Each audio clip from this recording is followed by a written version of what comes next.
Welcome to another episode of Do You Really Care? Every morning, millions of people wake up in the UK, make a cup of tea, check their phone, and leave the house to go to work or school. But at the exact same time, hundreds of thousands of people wake up with no permanent place to call home. Some wake up in hostels, some in cars, some on friends' sofas, and some in emergency accommodation, and the rest wake up on the streets. When we hear the word homeless, we often imagine someone sleeping rough, wrapped up in a sleeping bag, sitting outside a shop doorway. What if I told you that sleeping rough is only the tip of the iceberg, and that homelessness in the UK is much bigger, much more quieter, and much more closer to home than people even realise? So today we're asking one simple question: does the UK have a homeless crisis? Homeless people in the country at the moment, Minister? So if we measure the number of people who are presenting themselves to local authorities, then it's about 80,000, just under 80,000. When most people hear the word homeless, they think this means not having a roof under your head, but legally, that's not true. Under the Housing Act, you are considered homeless if you have no accommodation available, you are at risk of domestic violence or abuse, and these are just to name a few of the reasons. So homelessness can look like sleeping on someone's sofa, living in a hostel, being stuck in temporary accommodation, living in an unsafe or crowded housing, or constantly moving from place to place. This is called hidden homelessness. People who still shower, still go to work, still go to school, still use public transport, but don't actually have a home, which means you could pass several homeless people every single day and not even realize it. Let's talk numbers. According to the housing charity Shelter, at least 380,000 people are homeless in England today.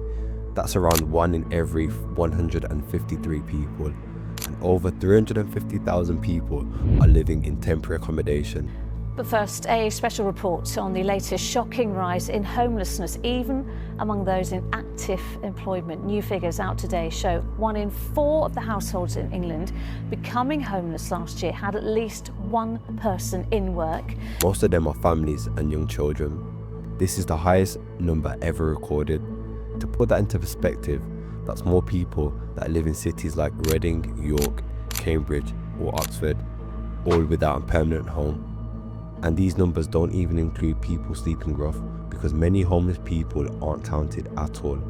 So when we ask, does the UK have a homeless crisis, we're not talking about a small number of people, we're talking about a hidden population. So who actually becomes homeless? There's a myth that homelessness only affects people with addictions or people who made bad choices, but the reality is very different. Homelessness affects families with children, young people living in care, people fleeing domestic abuse, people with mental health conditions, people who have just lost their jobs, sick people, those who rent, and those who end their relationship. And sometimes it only takes one event for your life to completely change. This could be a breakup, redundancy, illness, landlords selling their property, or an increase in rent.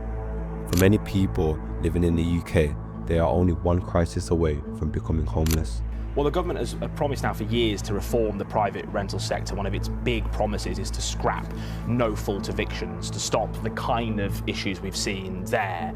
We are now talking about people working full-time who can't even rent a home. That is the extent of this crisis, and it is a crisis. Next time you see a homeless person, don't be so quick to judge them. I mean, we all do it as human beings. We judge people straight away.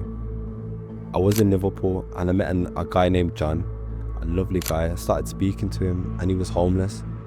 I found out the reasons why he became homeless in the first place. He actually lost his daughter when he was very young, and that had a negative effect on his mental health. It affected his relationship with his wife. He ended up getting divorced, and before he knew it, he became homeless. His attitude towards life was very positive despite all the hardship that he had gone through. I spoke with him and I understood the point of view that he was coming from. So again, don't be so quick to judge, because anyone's life can change from one decision or one life event. Temporary accommodation sounds harmless, right? But in reality, it can mean a single room for an entire family, no cooking facilities, shared bathrooms, being moved from town to town, children constantly changing schools, parents being unable to work, no privacy, no stability. Some families even spend months or even years in temporary accommodation. And it's not because there are not enough buildings, but it's because there aren't enough affordable buildings. Let's talk about government for a second. Every single year, they always promise to create affordable homes for people who can actually afford them, but every single year, they fail to deliver on their promises. I think I'm tired, just like the rest of you, of government always promising things but never delivering, and this affects the most vulnerable in society. For decades, the UK has built fewer social homes than it needs.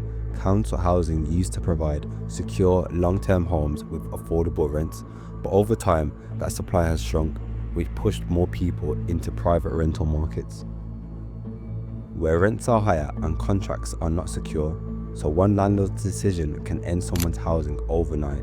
Rents have risen, but housing support has not risen at the same rate. So for many low-income households, their benefits simply don't cover their rents anymore, which means miss one payment, fall into arrears, get evicted, become homeless. Not because of laziness, drugs or crime, but because the maths no longer works. Mental illness and addiction can both be causes and consequences of homelessness. Someone struggling with mental health may struggle to keep a job, which can lead them to becoming homeless if they don't have the right support system around them. Someone who becomes homeless may develop depression, trauma, or addiction. It becomes a loop. Losing your home, your mental health worsens, which makes it harder to find housing. This makes you homeless for longer. Breaking that cycle is extremely difficult. Rough sleeping is the most visible form of homelessness. You see someone in a sleeping bag outside a supermarket and automatically assume they ended up there because of drugs or alcohol. But most homeless people are not sleeping outside. They are in hostels, B&Bs, on friend sofas, in temporary accommodation or overcrowded homes, which makes homelessness easy to ignore. If we don't see tents, we assume the problem is solved, but the crisis didn't disappear, it just moved indoors. So let's come back to the main question. Is this a homeless crisis? When 380,000 people lack secure housing, families live in emergency accommodation, rents rise faster than wages, social housing supply is too low, mental health services are overstretched. This starts to look less like bad luck and more like a system under pressure, a housing system that isn't working for everyone.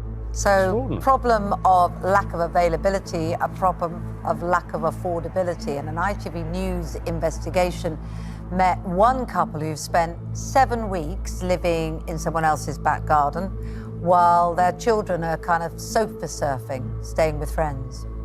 Most of us don't think about homelessness until it's right in front of us. But for hundreds and thousands of people, this isn't a statistic, this is their everyday life.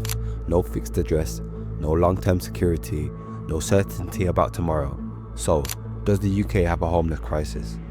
When so many people don't know where they'll be living next month, when families raise children in temporary rooms, and when a safe home is no longer guaranteed, the answer might depend on how we define the word crisis.